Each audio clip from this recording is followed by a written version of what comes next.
Star Trek books. They've been around for decades. Join us, the Trek ladies, Kavora and Jen, as we discuss the novels one at a time. Welcome to the Ladies Trek Library. Hello, and we are back again with Ladies Trek Library. I'm Kavora, and I'm here with Jen. Hi, Jen. Hey, Kavora, and hey, listeners. I'm happy to be back talking about Star Trek books. So this time, we have a Next Generation book. It is The Romulan Stratagem by Robert Greenberger. And I'll read the description on the back of the book. On a mission to an unexplored planet near the Klingon-Romulan border, the USS Enterprise travels to the planet Elo to negotiate Federation membership. But on arrival, Captain Jean-Luc Picard and his diplomatic team find themselves face-to-face with Commander Sela, an old Romulan enemy, who's there to convince the Elosians to join the Romulan Empire.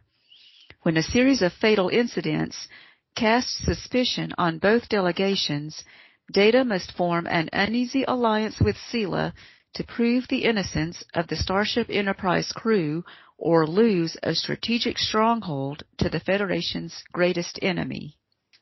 Okay, that is it. And let me just check. So this was published in 1995. And they do give something about the timeline. They said this was, historians note this adventure takes place several months after the episode Face of the Enemy.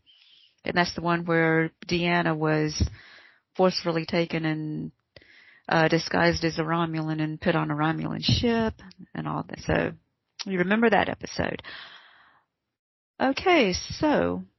And it's also worth noting this is the first book that Robert Greenberger wrote by himself, the first Star Trek novel that he wrote by himself. He had previously written co-authored Doomsday World with Peter David, Carmen Carter, and Michael Jan Friedman, and The Disinherited with Peter David and Michael Jan Friedman. And I had read The Disinherited, hadn't read Doomsday World, but of course it doesn't tell you when you're reading the book who wrote which part, so I wasn't really familiar with any of his novels before reading this one. Had you read any of them? I think I have read some of his novels, but I can't recall which ones are right offhand. But I know he's a well-known Star Trek writer at this point, and I think he did some of the comics, right? Yeah, it looks like he did like Batman and Hellboy. Star Trek comics. Yeah. I don't know because you know what I do. Oh, he did do some Star Trek comics. Looks like number 27 he did. Yeah. I don't read the comics, so. Okay. And I got his autograph at Shore Leave one year. Oh. That's actually what I read this time was his, The Romulan Stratagem. I got this book autographed by him. It's pretty neat. So. Oh, cool. Yeah, he was a nice guy to meet in person. Well, so, of course, looking at the cover of this book, it's got Picard, Commander Sela, and Ensign Ro Laren on the cover. So right away I'll say that I really like Romulan. Romulan and Vulcan stories are some of my favorites. So I had wanted to read this one for a while. And I also was interested in seeing Commander Sela on the cover because I don't really recall her being on the cover of any other Star Trek books that I've seen. And of course she's not a major character that I'm aware of in any of the novels besides this one. Were you a fan of her on the show, and were you interested in reading about her as a main character?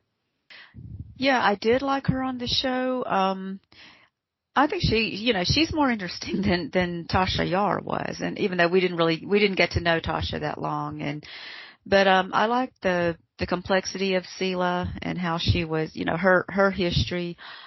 That was good, I think, but I think she was better on the show really than some of the novels. She was used in more of the post-Nemesis novels. They did continue her story. They had her in some of the other stories. This might have been the first one that she was in though.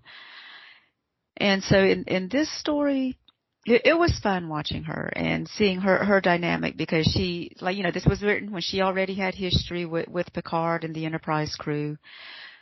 So I do like the way they used her in the story.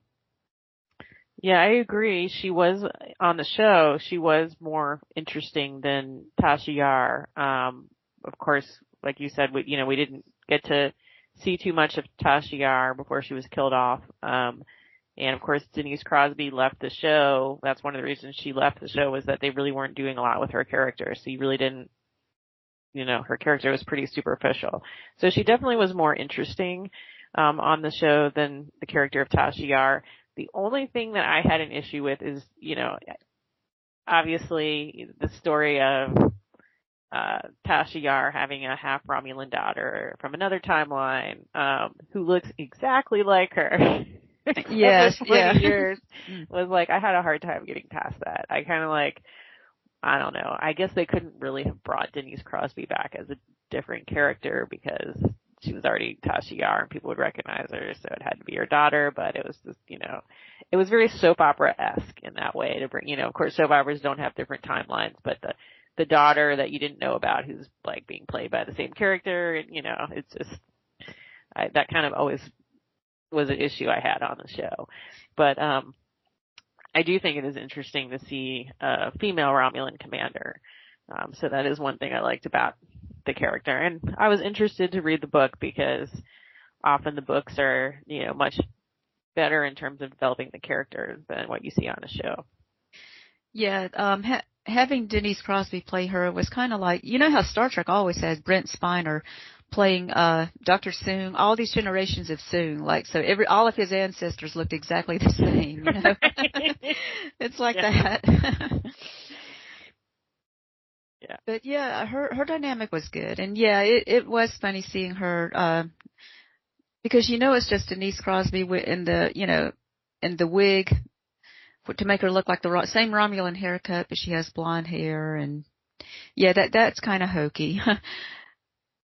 Yeah, and then the other thing that was always kind of sad to me is like, in the original timeline, Tasha Yar, she dies this sort of, like, it's not even a heroic death. It's just kind of this, not even a good death. And then in another timeline, she has like a horrible life, right? She's a prisoner of the Romulans, and apparently, like, this daughter is the product of rape. And so it's just kind of like, wow, she really just didn't have it good in any timeline, which is kind of sad. That's true. And yes, and one thing about the book is we didn't really learn about Sela's father, and I don't think any of the books that had Sela have even mentioned more about her father.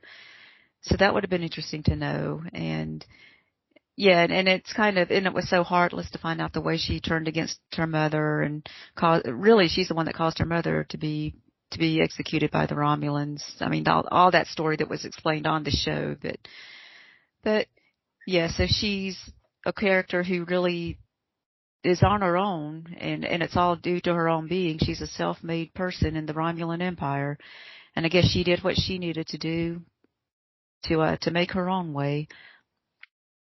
Yeah, that's very true, and you see that in this novel where, I mean, and this could obviously be true of a lot of the Romulans, in that it's kind of like every man or woman in this case for themselves.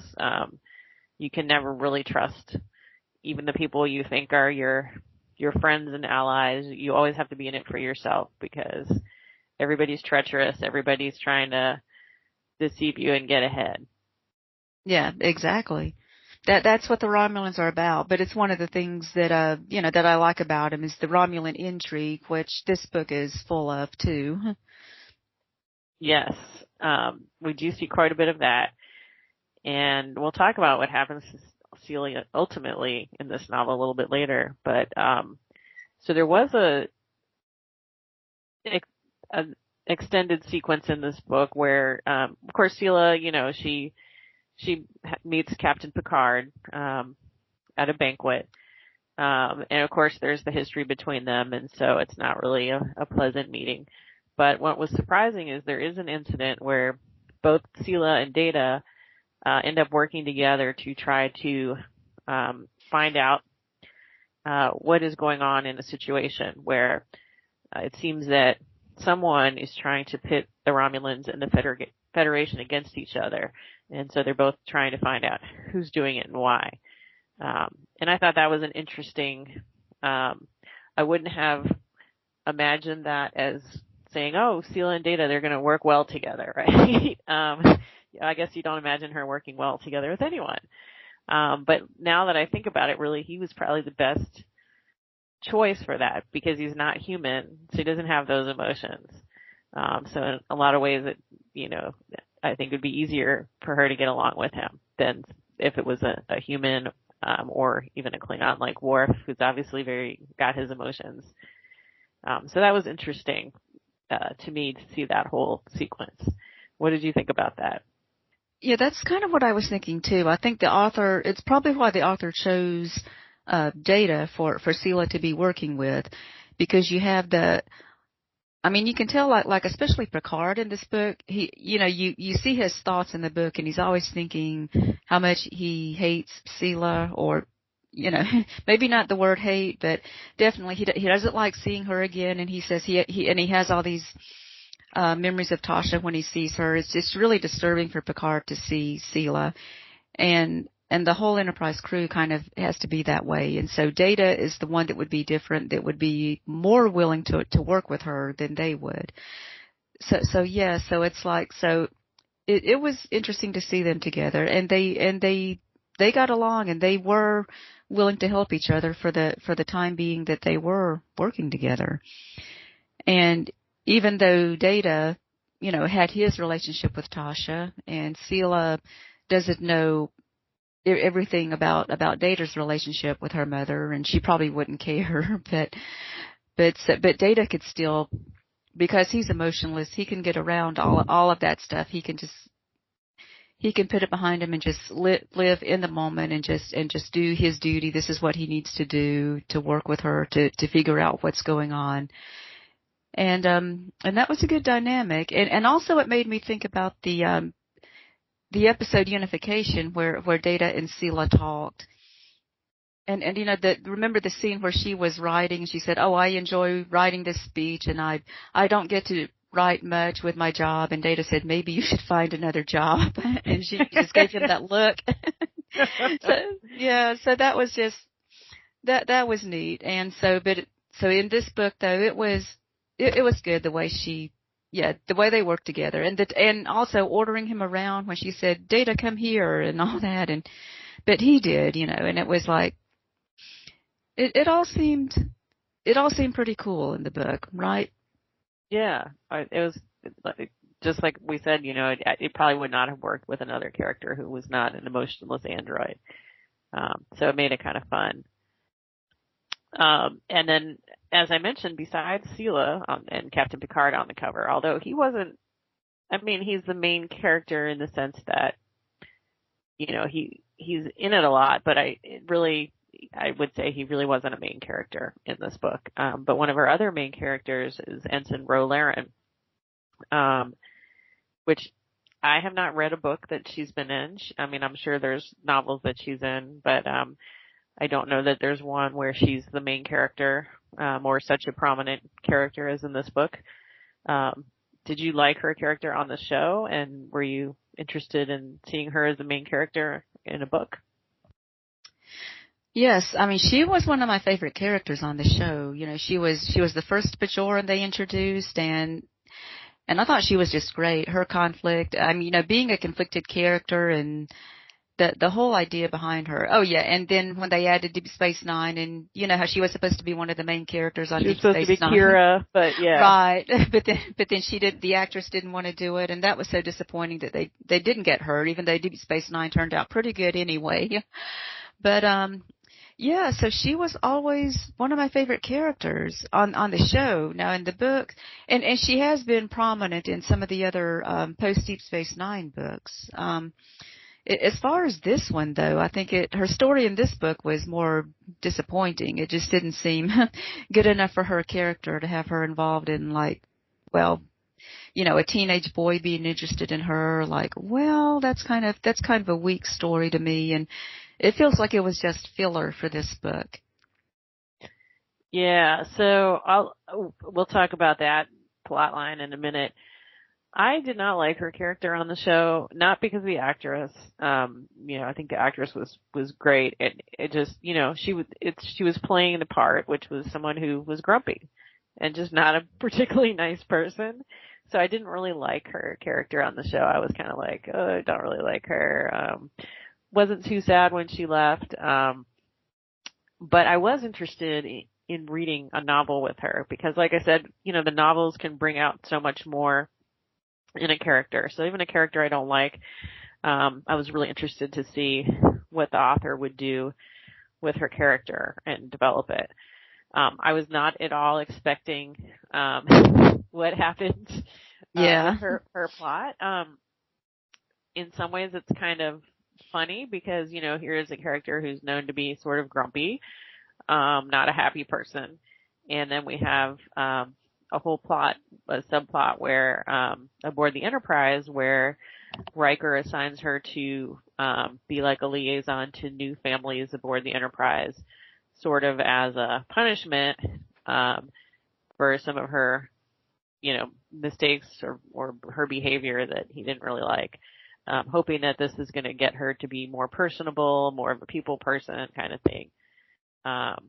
And she's doing this, and then the family has a teenage son, James Kelly, who has this big crush on her. And there's this whole plot about her trying to, figure out what to do. She asks Guinan for advice at one point. Meanwhile, James Kelly is telling Riker about someone that he has a crush on, and Riker is giving him advice, not knowing that the person he has a crush on is Ensign Ro. And it was kind of like this whole plot was like, it could have been, it didn't really connect at all to the storyline on the planet. It was like two separate storylines in the book. And really you could have taken this storyline with Ensign Ro and James Kelly out and like put it in a different novel. So I didn't know if he had like written these to be different novels and he decided to combine them.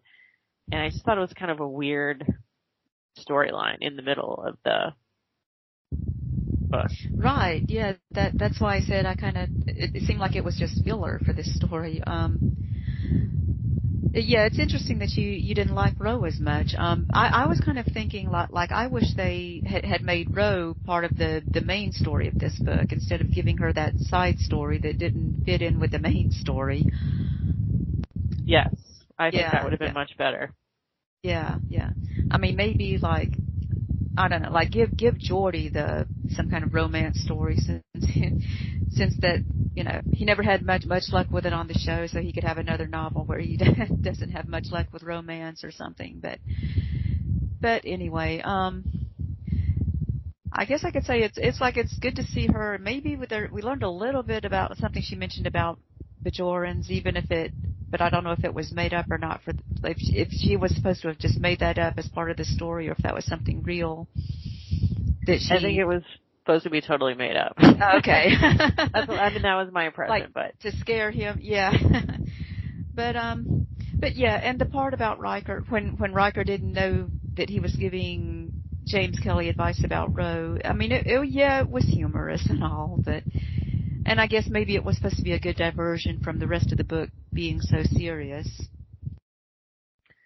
Yeah, it just was a little weird. I mean, I guess it makes sense. Like, the character Ro Laren is probably like the character you'd least expect a teenage boy to have a crush on, and you don't imagine a scenario in which she's dealing with a teenage boy who has a crush on her. Maybe that's something you would think like Troy, but, right. That could be, that could be the reason for doing it. Yes. But yeah, it was a little disappointing that you didn't get to see her on the planet, and she was just in this sort of side plot. So of course, the whole point of going to this planet Elo was that they're in an area close to the Romulan Empire, so it's a strategically important planet, as it seems like all of them are. Right. It's always a strategically important planet. And the Elogians They don't have space travel yet, but they're able to receive transmissions, and so they've learned about the Federation and the Romulan Empire, and they decide that they're going to make a decision about which, where, if they're going to join the Federation or the Romulan Empire, and they're going to have a vote. And so that's why they invite the Romulans and the Federation to come down and learn about their planet, and then they can learn from them. And so it's like both of them are trying to win over the planet. And we'll get into spoiler alert. So if you don't want to know what happened, don't listen any further. But of course, the Elosians end up deciding to join the Romulan Empire. What did you think about that? Were you surprised? Did you see that coming all along? Well, this is actually my second time reading the book. Oh, well. But I was surprised the first time I read it. Yeah. It was a shock. It really was. It's like, like you can't believe that a Star Trek book is going to end that way. Usually it ends in favor of our heroes. I mean, that's the way Star Trek usually is. It's usually optimistic, right? I mean, and they have that happy ending. So yeah, it was surprising. And reading the book the second time, it was kind of, the book wasn't as interesting knowing how it was going to end, but I think there was, it made a good point, because I think they're trying to say that, maybe the Federation isn't, like, everyone's not going to think it's as good as we think it is. We look up to this because we're Star Trek fans. So it makes a good point, to, like, trying to make you think, well, to an alien race, they might not think that our ways are always that good, or maybe not the way the Elosians said. They think they need something more staunch, like what the Romulans do. Maybe they don't need all of this freedom that the Federation was going to give them. So they made a good point. You can kind of see it. Yeah, I do think it was interesting during the course of this, when the Federation and the Romulans, they're both trying to win over this planet, and they're doing so by, like, making speeches, and talking about what this planet will gain. And you do kind of see where, of course, everybody thinks, oh, the Federation's so great. And it does give you an idea that, yeah, even though the Federation is great, some things that we might think are great might not be so great to other people. So you really kind of do get to see that side of it. But I will say that even knowing that, the Romulans did kind of, give away the fact that basically when you join, that they're going to come to your planet. And they didn't really hide the fact that, like, we're going to come onto your planet and kind of, like, colonize you. And it sounded pretty awful, that part of it. So my thinking going through the whole story was they're going to decide that they don't want to join the Federation or the Romulan Empire, that there's things about both that they didn't like, and that they really wanted to, that I thought they were going to say they, wanted to develop on their own, and because they were a new planet in terms of newly unified, they had been two factions warring for a long time.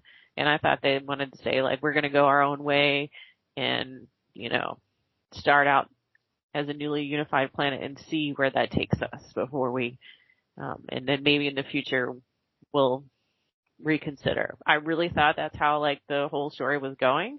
So I was totally shocked when they said that they were going to join the Romulan Empire, because we like their, military, and we think, that the warring factions are going to, keep warring unless we have more order. And I don't know. That kind of, I found that hard to believe.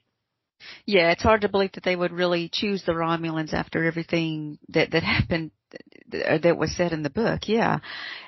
Well, I think it also kind of gave the impression, because you can see how Picard was thinking, and also Geordi and Riker, they all said, like, well, I don't know if this planet is ready for the Federation. They still seem, they were too fresh out of their own civil war and still learning to get along with each other. And so it almost seemed like the book was leading toward, that the people might choose the Federation, and then the Federation would let the Romulans go, and I mean, like leave the planet, and then Picard would tell them, "You're not ready for us yet, so we are not going to sign the treaty with you yet." It almost seemed like it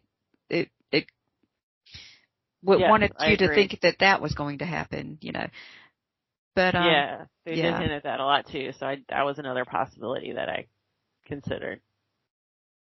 Yeah, but then again, but Picard they did say that, like, well, this, strategic location and everything, so maybe the Federation couldn't really afford to give them up if they did have the chance. But another interesting thing is that because the planet they were still trying to learn to get along with each other, and you could kind of see certain parallels. What they said, like the people not liking the populace, which was the other faction on the planet, the populace and the Dars, I guess. It was almost a parallel between the Federation and the Romulans, even though with this planet it was a civil war, and the Federation and Romulans was not a civil war. But the thing is, it's still a parallel there. Like, who are these people from Starfleet thinking? Like the Elosians have to make peace with each other when the Federation still cannot make peace with everyone. I think they're also trying to make that parallel, which is Yes. another thing to consider. Yeah, I thought that too. A lot of times when the Federation were saying they weren't ready, I kind of thought, well, I didn't feel like they were ready, technology wise. And I kind of wondered about that because I don't really recall from the show them soliciting people to join the Federation who didn't really even have their own space travel yet. But I could be mistaken.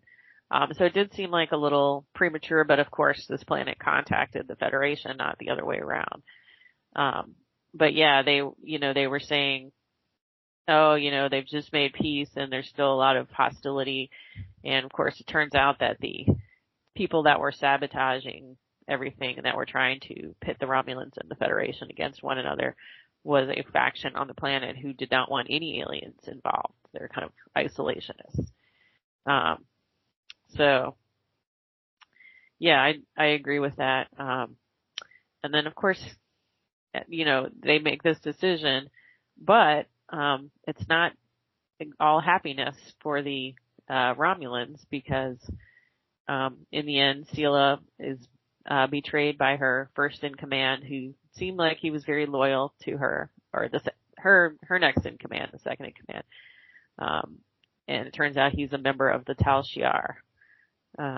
And so she had been given this ship, which, we're told that the ship that she's in command of is like an old ship, and she's basically sent out on, missions that are not important, and she's kind of forgotten about. So she had been trying to win this planet over to try to improve her reputation. And as it turns out, she was kind of being sabotaged by her next in command, who was a member of the Tal Shiar, which I was surprised by. Maybe I shouldn't have been knowing the Romulans, but they kind of had hinted there was another Romulan, a female Romulan officer who was involved, and they had kind of made it seem like she was the one responsible. And it turns out she was working with Lactus, her next in command. So I didn't suspect him. So do you think Sela deserved what she got in the end? Did you feel sorry for her at all? No, didn't really feel sorry for her. Yeah, I mean, it's all typical of Romulans, and the having the twist at the end, and it was all very fitting. And I think she probably did deserve it, but you see how she was like through the book. I mean, that there was something going on, and she didn't really know what was going on either. That's why she was, working with data to figure out, what caused these explosions. And it did look like the Romulans had been involved and all of that, but she knew that she wasn't behind it. So yeah, all of that was, it was all a neat twist of the story because, reading it this time, I didn't remember all of those details, and it was, it was very interesting to read it again and to see what Sela was going through when she was like she was in the dark. She didn't know what was going on. And, maybe she should have. It's like someone could have argued like, well, our Romulans should always be looking over their shoulder and not trust anybody, and so, but it is neat because I had always thought on the show that she really was one of the trusted people, and I never would have thought that the Tal Shiar would have been, putting a secret agent on her ship and everything, but the book does say that because she had failed before against Picard and the Enterprise, that now that they didn't have as much confidence in her. So yeah, that it kind of makes sense that it would flow from the show to go that way. Yeah, I have to admit, I did feel sorry for her. As a bad of a person as she is. You still feel, and, knowing the Romulans are so treacherous and that this is like, she's not the only Romulan to have this happen to them. They all betray each other and shouldn't have been a surprise, but still I did feel a little sad. She's relegated to kind of being a nothing and, because she failed against Picard and now this, I mean, I guess she did deserve it. Yeah, I know. But in the sense that she was innocent in this case, and she was the one being manipulated. Yeah. Yeah. All right. Well, did you have anything else you wanted to add about this book?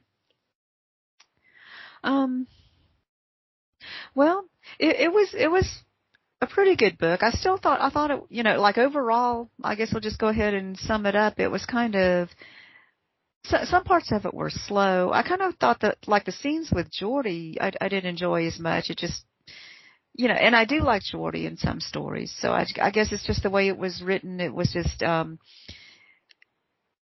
some parts of it just seemed to go kind of slow. So I really like the parts more with Sela and with Dathan, the premier of the planet, and Picard, and seeing how those scenes worked out. So some of the book was good, and some of it was just a little slower, more of a trudge to get through. Yeah, I agree. There were some parts that were definitely slow. Those parts with Geordi.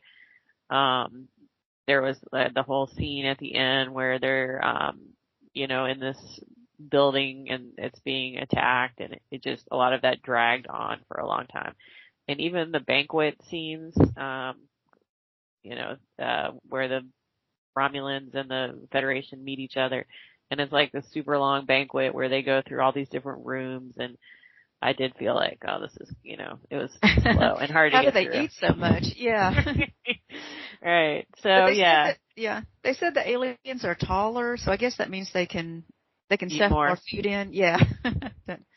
Yeah, I forgot they mentioned that they're much taller than humans and Romulans. Go ahead. Yeah, just mentioning the food, I was going to say, I think the book had more food than other Star Trek books too. Like even there was a meeting of the senior officers of the Enterprise, and it said that they had food on the table, and I was thinking they never did that on the show. They never had, food at their meetings on the show. Yeah, there was that food scene in addition to the banquet scene. You're right. That's interesting. And then there's like the food with James Kelly gives Romulan he sends her chocolates. Yes, yeah. And then there's the scenes where they're with Guinan and they have their drinks. So yeah, that's true. I didn't think about that reading that, but yes, food comes up a number of times, which is not common in Star Trek novels. But yeah, I agree. The pacing of it did make parts of it slow to get through. So I wouldn't say that I absolutely loved this book. Although, it wasn't bad. Okay, so I guess I'm going to say maybe 3 Quatloos, because it was, it was still an interesting story, and I think it was still a good Star Trek story. Yeah, I agree. I'd also give it 3 Quatloos. Okay, so, all right, great review, and we'll see you next time. See you next time, everyone. Thanks for listening. Make sure you hit that subscribe button and join our Facebook group. Live long, and may the Force be with you. Nanu Nanu.